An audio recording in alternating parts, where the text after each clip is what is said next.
पहला खाड़ी युद्ध ने अमेरिका के वर्चस्व की पुष्टि तो कर दी और राष्ट्रपति जॉर्ज बुश सीनियर विश्व नेता बनकर उभरे, लेकिन अगले ही वर्ष 1992 में राष्ट्रपति चुनाव हुआ। बुश को हारना पड़ा, उसे पराजय मिली और उसके स्थान पर डेमोक्रेटिक पार्टी के विलियम जेफरसन बिल क्लिंटन नए राष्ट्रपति बने। बिल क्लिंटन ने अपनी विदेश नीति के बदले घरेलू नीति को चुनाव का मुद्दा बनाया और इस प्रकार एक और चुनाव यानी 1996 में भी जीतने में सफल रहे। क्लिंटन की नीति की बात करें तो ऐसा माना जाता है कि क्लिंटन के 8 साल के दौर में अमेरिका ने अपेक्षाकृत एक तरीके से नरम नीति अपनाई थी। उसने कठोर राजनीति के स्थान पर कट्टर अमेरिकी स्टैंड लेने के बदले उसने जो बातें की क्लिंटन के काल में, वो मूलतः लोकतंत्र, जलवायु परिवर्तन, विश्व व्यापार, ऐसे मुद्दों पर, वैश्विक मुद्दों पर ज्यादा ध्यान दिया। लेकिन क्लिंटन की नीतियां उसके बावजूद भी अमेरिका के वर्चस्व को बेहतर ढंग से प्रस्तुत करने में सफल रही। क्लिंटन की जब बात करते हैं तो ये बात बिल्कुल आपको स्पष्ट हो जानी चाहिए कि क्लिंटन का जहां क्लिंटन की प्राथमिकता देश के अंदरूनी मामले थे, पर इसका अर्थ ये न निकाला जाए कि वो विश्व राजनीति में अपनी पकड़ नहीं रखना चाहता था। राष्ट्रपति बिल क्लिंटन ये समझते थे बखूबी कि अंतर्राष्ट्रीय राजनीति में दखल देते रहना अपने वर्चस्व को बनाए रखने के लिए ज़रूरी है और वर्चस्व रहना भी बहुत ज़रूरी है। तो मौका पड़ने पर उन्होंने भी कुछ सामरिक निर्णय लिए और अंतर्राष्ट्रीय राजनीति में अपनी उपस्थिति, अमेरिका की वर्चस्वता को महसूस कराया। 1998 प्रथम खाड़ी युद्ध के बहुत बाद 1998 नक्शे में आप देखिए कीनिया अफ्रीका में है, केनिया भी बोलते हैं उसे, केनिया। ये अफ्रीका का एक देश है जिसकी राजधानी है नैरोबी। और ऐसी एक दूसरा देश है तांजानिया, अफ्रीका का। ये तांजानिया का प्रसिद्ध शहर है दार एस सलाम। तो कीनिया और तांजानिया, इसके दूतावासों पर बमबारी हुई। दूतावास क्या होते हैं? किसी एक देश के ऐसे कार्यालय जो दूसरे देश की राजधानी में हैं और इस देश का प्रतिनिधित्व करते हैं। यानी हम कह सकते हैं जहां एम्बेसडर का कार्यालय, एम्बेसडर जिनको बोलते हैं उनके कार्यालय, दूतावास।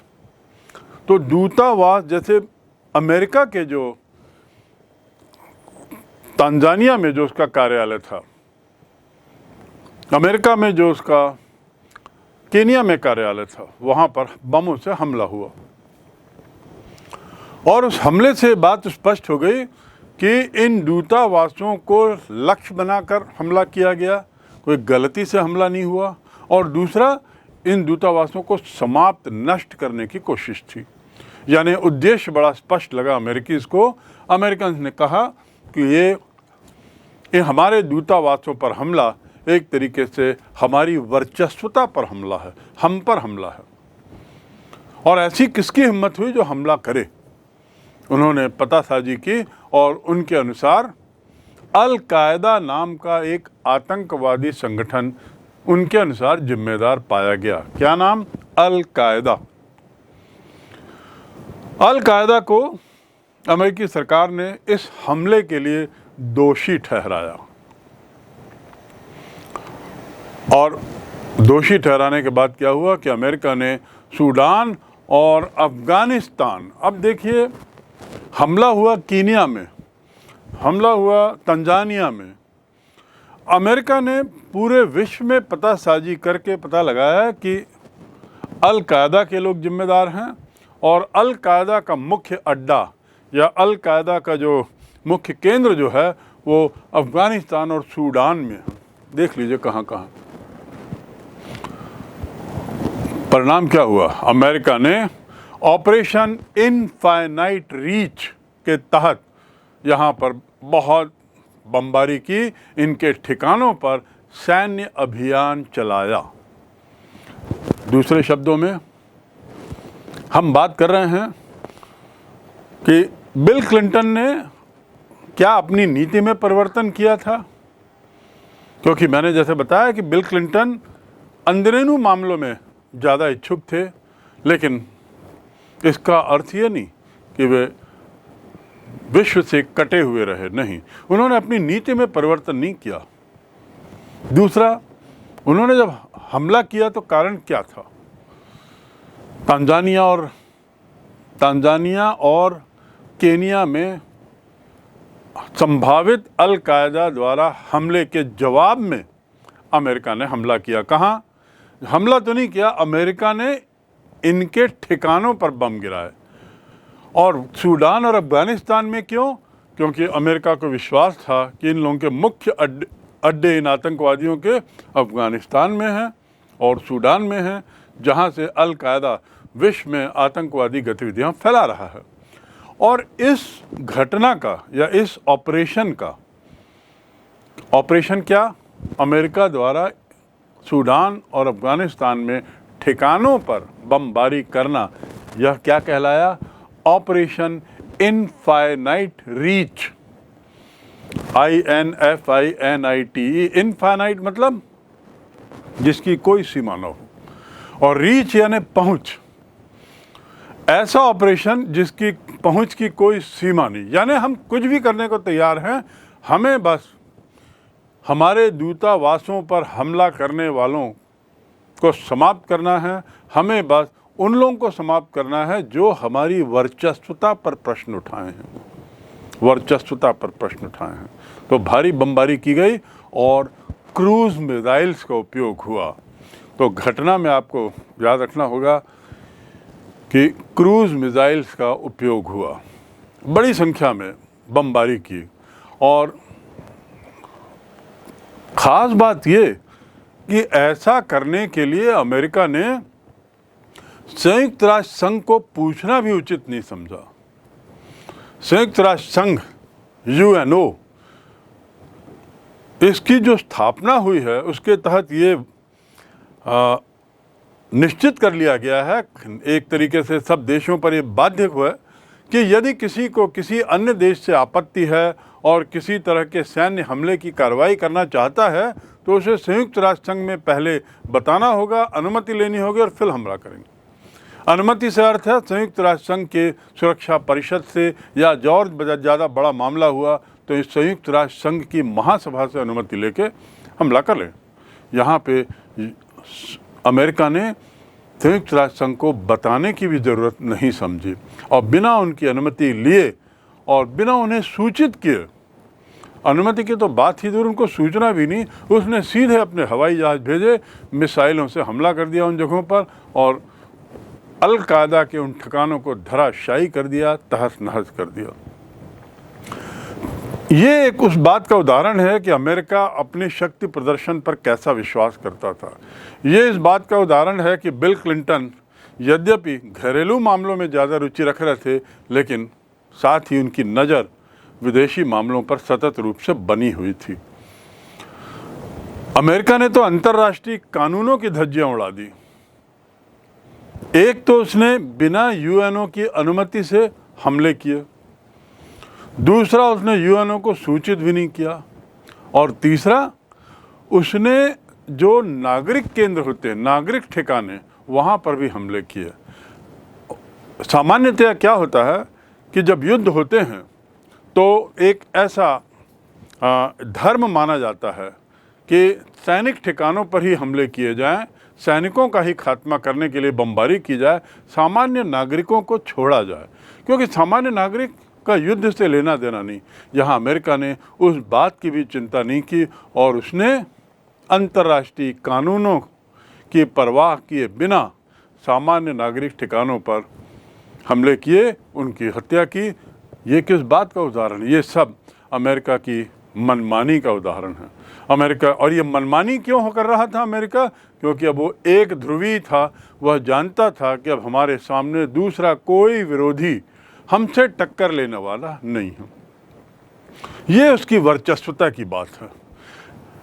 मैं इस एक बिंदु और बोलना चाहूँगा यहाँ पर कि जब हम वर्चस्व की बात करते हैं तो वर्चस्व का अर्थ ये होता है कि दूसरे देशों को विवश किया जाए कि वे उसके मातहत रहें।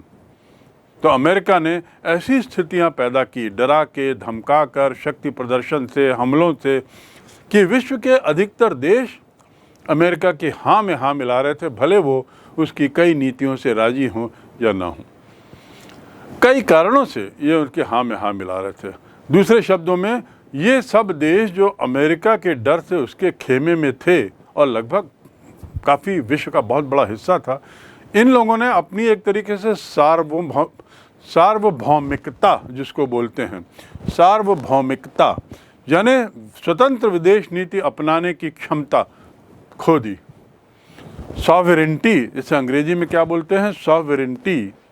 सॉवरेंटी मतलब सार्वभौमिकता, उसे खो दी और वे अमेरिका की हाँ में हाँ मिलाते चले। परिणाम कि अमेरिका जो चाहता था वो करता था, और ये उसकी मनमानी का उदाहरण है। पहला खड़ी वॉर तो है ही, दूसरा ये यहाँ पर हमले किए जाना, वो भी अफ़गानिस्तान और सूडान में।